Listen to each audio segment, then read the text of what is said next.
Hey everybody, welcome back to another Jackson Jetsetting cruise video. Today I'm reviewing my 3-night naming ceremony cruise to Coco Cay aboard Star of the Seas. The ship is part of Royal Caribbean's Icon class, and I was lucky to be on one of the first sailings on this brand new ship, so I'm really excited to bring you this video. I'm going to take you through all the things to do on the ship, my stateroom, my dining experiences, and our itinerary. If you're looking for a full ship tour of Star of the Seas, we already have that up on the channel. I'll link to it down in the description. But before we dive in, if you love cruise content and want to support the channel, hit that like button and subscribe. It really helps me bring you these reviews. So first, I want to talk about the pre-cruise experience, and like usual, Royal Caribbean's pre-cruise experience was top of the line. Their app and website are two of the most functional pieces of tech in the cruising world. When it was time to check in, I was able to do so easily. I made lots of pre-cruise bookings for excursions, dining, and activities on board in the app. And a little tip I like to tell people about on the channel is that there are frequent sales on Royal Caribbean for pre-booked activities. You can always cancel these and then rebook if you see a lower price. So keep an eye out for the sales and lock in those excursions before they sell out. I sailed from Port Canaveral, which is about 45 minutes from MCO, which is Orlando's airport. I like to stay near the theme parks before my cruises. I have a lot of theme park videos on the channel, a little plug there. But there are a lot of convenient options near MCO and even the port itself. You can check out a full tour of the Hyatt MCO on the channel. That's a very convenient pre-cruise hotel. The hotel itself is actually inside the terminal, so if you have a late flight coming in the day before your cruise, you can just go in and check in and be in your room in minutes. So check-in for the cruise was quick and easy. Royal Caribbean's check-in process is very quick, and boarding had just begun when I arrived in the terminal after security, so I walked right on board. It was a weirdly scheduled cruise though, because we had this naming ceremony that pretty much no one on the ship was invited to unless you were a VIP, and it was late in the embarkation day. So they have a party after that, and we actually didn't depart Port Canaveral until after 10 p.m. So I don't prefer this at all. I like the afternoon sunshine, getting the whole ship excited for the cruise, so we definitely were missing that from this voyage. And admittedly, this ship is so massive that I didn't really notice that we were still in port at times, but still, I did miss that sail away. So I was assigned a surfside balcony, and I was incredibly pleased with the location.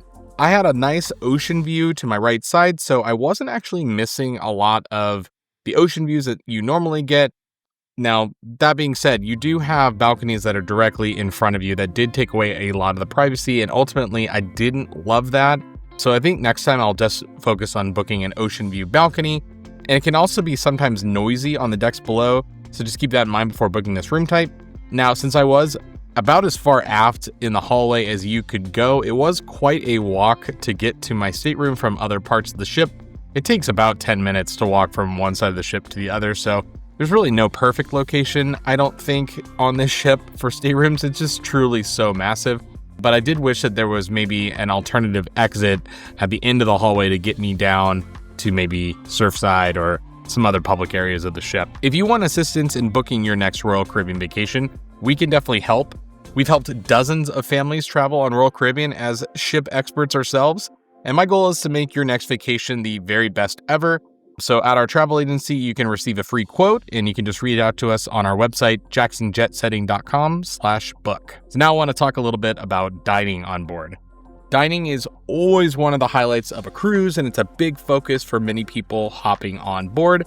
And Royal has a lot of complimentary and specialty dining options on Star of the Seas. There are over 30 bars and restaurants on board Star. I also checked out the Windjammer Marketplace, which has a great mix of international dishes, made-to-order stations, and plenty of space compared to the other ships. I think this is one of my favorite Windjammers that I have experienced. Often I'll eat at the Windjammer for dinners as it saves me time, and I have a lot more variety of food options. Breakfast is going to be pretty slammed, especially on those port days. So a pro tip on this ship, there's the Surfside Eatery and also the Park Cafe that are open for breakfast. The Surfside Eatery is pretty cool because it does have a few more kid options available too. It's a little bit smaller, but another option nonetheless. There's also the Aquadome Market, which was my favorite place hands down on the ship to dine. There are 5 food concepts in the market: crepes, Mai Tai, Pig Out Barbecue, Feta Mediterranean, and La Cochinita.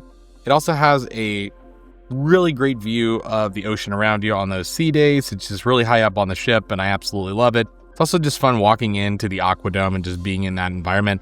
My absolute favorite part of the ship Star of the Seas. But up on Thrill Island, there's also Base Camp, which was an extra charge on Icon of the Seas when it premiered, but it's now complimentary, and that is awesome because these smash burgers got absolutely rave reviews around the ship. Everyone I talked to that tried the burger said, oh my God, it's the best thing ever. I personally love the pretzel bites there.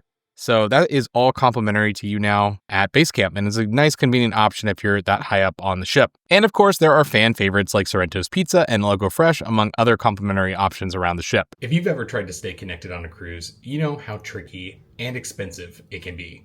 Cruise ship Wi-Fi plans are often slow and expensive, and international roaming charges can ruin any trip budget. That's where GigSky comes in. I've been testing GigSky on my latest cruises, and the service is quickly becoming my go-to both on and off the ship. Whether I'm grabbing coffee in Nassau, checking my ship's location on the Lido deck with Cruise Mapper, or just uploading photos from port in Cozumel, GigSky is right there with me. GigSky makes it easy and affordable. Their eSIM technology means I don't need a physical SIM card. I just open the app, pick a data plan for the country or region that I'm visiting, and boom, I'm online. No contracts and no surprises. They've got coverage in over 200 countries and regions, and you can even get multi-country plans for Europe, Asia, and the Caribbean. It is perfect for cruisers hopping from port to port. And best of all, I have partnered with GigSky to save on your first data plan. Just use the link below and use code CRUISE10 to save 10% off any data plan within the app. Stay connected, skip the roaming fees, and cruise smarter with GigSky. For specialty dining, there are a ton of specialty dining restaurants, as you can expect. I only dined at 3 on my voyage. I tried out Pier 7 for lunch, and that's located in Surfside, and I was intrigued by the poke bowls at this restaurant.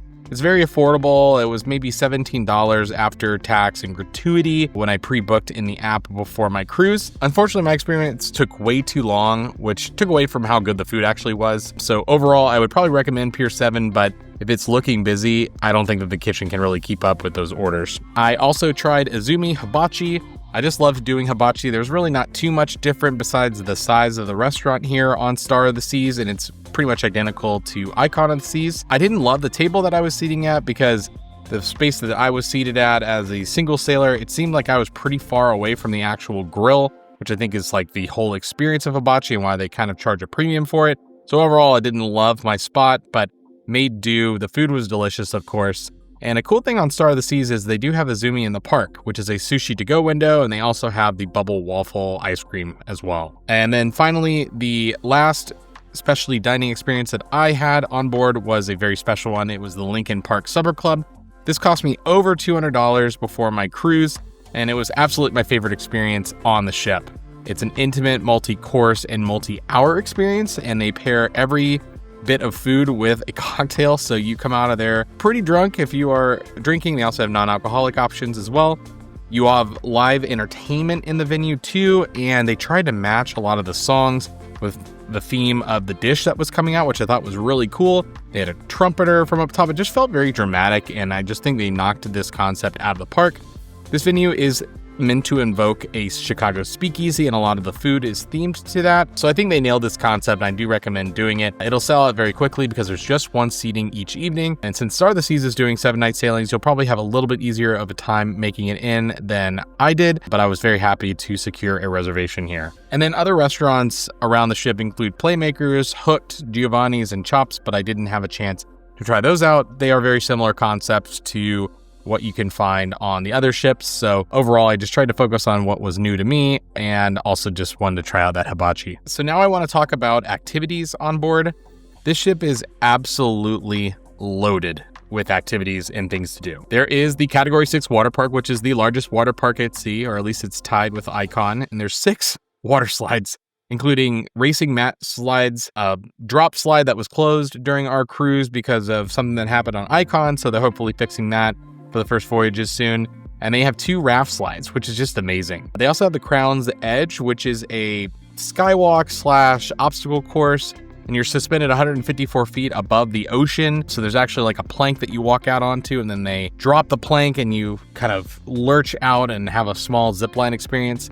Initially, looking at this, I thought, okay, this is not a very long experience, and I'm a little disappointed that they're charging $20 a person for this, but I wanted to do it because it was my first time, and I had a really great time. They give you a video of the experience, which I thought was a nice touch, and I was able to do it twice, which was awesome. They also have the flow rider and the rock climbing wall, and then they have the Lost Dunes mini golf course, which I thought was very high quality compared to some of the other mini golf experiences that I've seen on Oasis class ships. There are also tons of pools. There's 7 pools and 10 whirlpool hot tubs.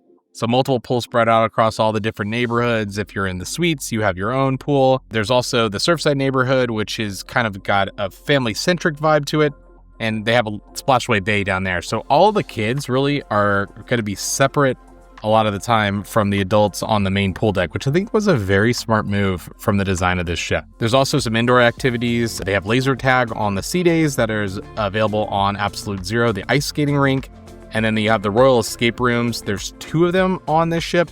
So they have a diner theme and then a record store theme. And you actually get a fun patch when you complete the escape room. So very fun. I do recommend doing those. The Royal Escape Rooms are an extra charge. There's much more entertainment though. You have several different entertainment venues. The Aqua Dome is going to be where the Aqua Theater show has been moved on the Icon class ships. And it's really fantastic. This was still in previews on my voyage, but it's still very impressive to me how much all the precision of the diving and all the acrobatics. They also include some of those KUKA robots to help enhance some of the technology in the show. So very, very impressed with everything in the Aquadome Theater.